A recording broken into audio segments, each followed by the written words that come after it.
Hi everyone, এটা আমার first mini vlog যেখানে আমি আমার ভয়েস ওভার দিচ্ছি।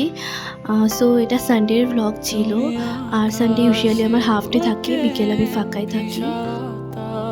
আজ বিকেলে আমার প্ল্যান ছিল যে আমি একটা মন্দির যাব যেখানে শ্রীমদ্ ভাগবত গীতার 9টি সেশন হয় এবং এখানে আগেও আমি গেছি। অ্যান্ড আজকের লাঞ্চ আমি নিজেই তৈরি করেছিলাম। তারপর একটু রেস্ট নিয়ে বেরিয়ে পড়লাম মন্দির যাওয়ার জন্য। আর এই মন্দিরটা খুব একটা বেশি দূরে ছিল না, আমার রুম থেকে 5 to 10 মিনিটসের ডিস্টেন্সেই ছিল।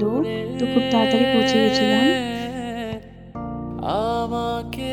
গুরুজি আমাদেরকে বোঝাচ্ছিলেন যে গীতা আমাদের ডেলি লাইফের সাথে কতটা রিলেটেবল অ্যান্ড কী করে আমরা খুব শান্তভাবে নিজেদের ডেলি লাইফের প্রবলেমগুলো সলভ করব।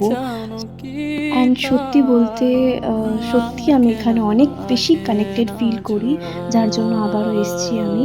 অ্যান্ড এখানে অনেক কিছু হয়েছিল, জব করানো হয়েছিল, কীর্তন হয়েছিল অ্যান্ড গ্রুপ ডিসকাশন, অ্যান্ড এখানে আরতি চলছিল অ্যান্ড ডিনারের ব্যবস্থাও এখান থেকেই করা হয়েছিল। তো এটা আমাদের ডিনার ছিল।